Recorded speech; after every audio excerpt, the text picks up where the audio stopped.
നടി പാർവതി തിരുവോത്ത് തന്റെ നിലപാടുകളിലും പ്രവൃത്തികളിലും എന്നും പുലർത്തുന്ന വിട്ടുവീഴ്ചയില്ലാത്ത സത്യസന്ധത മലയാള സിനിമയിൽ പലപ്പോഴും ചർച്ചയായിട്ടുണ്ട്. നിലവിൽ കന്നഡ താരം യാഷ് നായകനാകുന്ന ടോക്സിക് എന്ന ചിത്രത്തിന്റെ ടീസറുമായി ബന്ധപ്പെട്ട് സംവിധായക ഗീതു മോഹൻദാസ് വിവാദങ്ങളിൽപ്പെടുമ്പോൾ ആ ചർച്ചകളുടെ കേന്ദ്രബിന്ദുവായി പാർവതിയും മാറുകയാണ്. മലയാള സിനിമയിൽ സ്ത്രീപക്ഷ നിലപാടുകൾ എന്ന് കേൾക്കുമ്പോൾ ആദ്യം ഓടിയെത്തുന്ന പേര് പാർവതി തിരുവോത്തിൻ്റേതാണ്. WCC പോലുള്ള സംഘടനകളുടെ മുൻനിരയിൽ നിന്നും പോരാടിയ നടി എന്ന നിലയിൽ തനിക്ക് ചുറ്റും നടക്കുന്ന അനീതികളോട് അവർ എന്നും കലഹിച്ചിട്ടുണ്ട്. ഇപ്പോൾ ഗീതു മോഹൻദാസ് സംവിധാനം ചെയ്യുന്ന ടോക്സിക് എന്ന ചിത്രത്തിന്റെ ടീസറിലെ ചില രംഗങ്ങൾ വിവാദങ്ങളിൽപ്പെട്ടതോടെ സോഷ്യൽ മീഡിയയുടെ കണ്ണുകൾ പാർവതിയിലേക്കായി. ഗീതു മോഹൻദാസിന്റെ അടുത്ത സുഹൃത്തായ പാർവതി എന്തുകൊണ്ട് ഈ വിഷയത്തിൽ പ്രതികരിക്കുന്നില്ല എന്നതായിരുന്നു പ്രധാന വിമർശനം. എന്നാൽ തന്റെ പ്രതിഷേധം വ്യക്തമാക്കാൻ പാർവതി തിരഞ്ഞെടുത്ത വഴി ഇൻസ്റ്റഗ്രാമിൽ ഗീതുവിനെ അൺഫോളോ ചെയ്യുക എന്നതായിരുന്നുവെന്ന് ആരാധകർ ചൂണ്ടിക്കാട്ടുന്നുണ്ട്. സുഹൃത്ത് ബന്ധത്തേക്കാൾ താൻ വിശ്വസിക്കുന്ന രാഷ്ട്രീയത്തിനും നിലപാടുകൾക്കുമാണ് പാർവതി മുൻഗണന നൽകുന്നത് എന്നതിന്റെ തെളിവായി ഇത് മാറുന്നുണ്ട്. പാർവതി തിരുവോത്തിന്റെ പഴയൊരു അഭിമുഖം ഇപ്പോൾ വീണ്ടും ചർച്ചയാകുന്നത് സിനിമയിലെ സ്ത്രീകളുടെ തൊഴിൽ സാഹചര്യങ്ങളെക്കുറിച്ച് അവർ നടത്തിയ തുറന്നുപറച്ചിലുകളാണ്. ഭരതൻ ചിത്രം മാര്യൻ എന്ന തമിഴ് സിനിമയുടെ ഷൂട്ടിംഗ് വേളയിൽ താൻ നേരിട്ട ദുരനുഭവം അവർ വിവരിക്കുന്നുണ്ട്. സിനിമ പുറമേ നിന്ന് കാണുന്നത് പോലെ അത്ര ഗ്ലാമറസ് ആയ ഒരു ലോകമല്ലെന്നും പലപ്പോഴും സ്ത്രീകൾക്ക് പ്രാഥമിക ആവശ്യങ്ങൾ നിറവേറ്റാൻ പോലും അവിടെ സൗകര്യമില്ലെന്നും പാർവതി പറയുന്നുണ്ട്. മാര്യനിലെ ഒരു സീനിനായി ദിവസം മുഴുവൻ ഞാൻ വെള്ളത്തിൽ നനഞ്ഞു നിൽക്കുകയായിരുന്നു. അന്നത്തെ ഷൂട്ടിംഗ് ഹീറോയുമായുള്ള റൊമാൻറ്റിക് രംഗങ്ങളാണത്. എന്നാൽ വസ്ത്രം മാറാനോ ഒന്ന് ഫ്രഷ് ആകാനോ ഉള്ള സാഹചര്യം അവിടെ ഉണ്ടായിരുന്നില്ല. ആ ഘട്ടത്തിൽ തനിക്ക് ആർത്തവമുണ്ടായിരുന്നുവെന്നും ശാരീരികമായ അസ്വസ്ഥതകൾ കാരണം വസ്ത്രം മാറാൻ റൂമിൽ പോകണമെന്നാവശ്യപ്പെട്ടപ്പോൾ അധികൃതർ ആദ്യം തടഞ്ഞുവെന്നും പാർവതി വെളിപ്പെടുത്തുന്നുണ്ട്.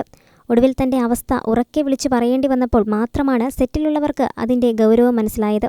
ഒരു നടി എന്ന നിലയിൽ താൻ നേരിട്ട ഈ അവഗണന വ്യക്തിപരമായ ഒന്നല്ലെന്നും മറിച്ച് സിനിമാ മേഖലയിലെ വ്യവസ്ഥാപിതമായ പാളിച്ചയാണെന്നും പാർവതി അടിവരയിടുന്നുണ്ട്. സിനിമയ്ക്കുള്ളിൽ മാത്രമല്ല പൊതുസമൂഹത്തിലും സ്ത്രീകൾ നേരിടുന്ന അതിക്രമങ്ങളോട് താൻ എങ്ങനെയാണ് പ്രതികരിക്കാറുള്ളതെന്ന് പാർവതി വ്യക്തമാക്കുന്നുണ്ട്. 19-20 വയസ്സുള്ളപ്പോൾ ഒരു ലിഫ്റ്റിൽ വെച്ചുണ്ടായ അനുഭവം അതിന് ഉദാഹരണവുമാണ്. ലിഫ്റ്റിൽ വെച്ച് ഒരാൾ തന്റെ ശരീരത്തിൽ അനാവശ്യമായി സ്പർശിക്കാൻ ശ്രമിച്ചപ്പോൾ പാർവതി ഭയന്നോടുകയല്ല ചെയ്തത്. പകരം അയാളുടെ കരണത്തടിക്കാനാണ് നടി മുതിർന്നത്. എന്നാൽ പിന്നീട് നടന്ന സംഭവങ്ങളാണ് സമൂഹത്തിന്റെ ഇരട്ടത്താപ്പ് തുറന്നു കാട്ടുന്നത്. പോലീസ് എത്തിയപ്പോൾ അയാൾ കരയാൻ തുടങ്ങി. തനിക്ക് വിദേശത്ത് ജോലി കിട്ടിയതാണെന്നും വിവാഹം ഉറപ്പിച്ചതാണെന്നും പറഞ്ഞ് അയാൾ രക്ഷപ്പെടാൻ ശ്രമിച്ചു. അയാൾക്ക് ഒന്ന് കിട്ടിയല്ലോ, ഇനി വിട്ടേക്കൂ എന്നായിരുന്നു പോലീസിന്റെ പോലും നിലപാട്. എന്നാൽ നിനക്ക് നിന്റെ കുടുംബത്തെയും കരിയറിനെയും കുറിച്ച് ഇത്രയും ബോധ്യമുണ്ടായിരുന്നെങ്കിൽ നിന്റെ വികാരങ്ങളെ തടഞ്ഞു നിർത്താൻ നിനക്ക് കഴിയേണ്ടിയിരുന്നില്ലേ എന്ന പാർവതിയുടെ ചോദ്യം ഇന്നും പ്രസക്തമാണ്. കുറ്റം ചെയ്തവർക്ക് ലഭിക്കുന്ന പരിഗണന ഇരകൾക്ക് ലഭിക്കുന്നില്ല എന്ന കൈപ്പേറിയ സത്യമാണ് പാർവതി ഇവിടെ ഓർമ്മിപ്പിക്കുന്നത്. സിനിമയിൽ താനൊരു മത്സരത്തിന്റെ ഇരയാണെന്ന് പാർവതി വിശ്വസിക്കുന്നുണ്ട്. ഇൻഡസ്ട്രിയിലെ ആരോഗ്യകരമായ മത്സരങ്ങളും ഗ്രൂപ്പിസവും പലപ്പോഴും കഴിവുള്ളവരെ തളർത്താറുണ്ട്. എന്നാൽ താൻ അനുഭവിച്ച കഷ്ടപ്പാടുകൾ വരും തലമുറയിലെ കുട്ടികൾക്കുണ്ടാവരുത് എന്നാണ് പാർവതിയുടെ ആഗ്രഹം. അതുകൊണ്ടാണ് ഹേമ കമ്മിറ്റി റിപ്പോർട്ട് ഉൾപ്പെടെയുള്ള കാര്യങ്ങളിൽ പാർവതി ശക്തമായ നിലപാട് സ്വീകരിച്ചത്.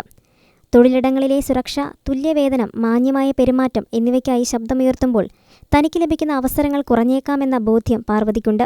എന്നിട്ടും മൗനം പാലിക്കാതെ സത്യസന്ധമായി സംസാരിക്കാൻ അവർ തയ്യാറാകുന്നുമുണ്ട്. ഗീതു മോഹൻദാസുമായുള്ള സൗഹൃദം മാറ്റിവെച്ച് നിലപാടിനൊപ്പം നിൽക്കുന്നതും ഈ പോരാട്ട വീര്യത്തിന്റെ തുടർച്ചയാണ്.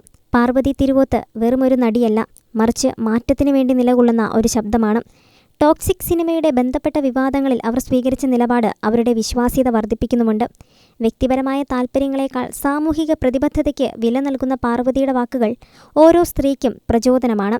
സിനിമയിലെ ലിംഗവിവേചനത്തിനെതിരെയും തൊഴിലിടങ്ങളിലെ ചൂഷണത്തിനെതിരെയും അവർ നടത്തുന്ന പോരാട്ടം മലയാള സിനിമയുടെ ചരിത്രത്തിൽ രേഖപ്പെടുത്തപ്പെടും എന്നതിൽ സംശയമില്ല.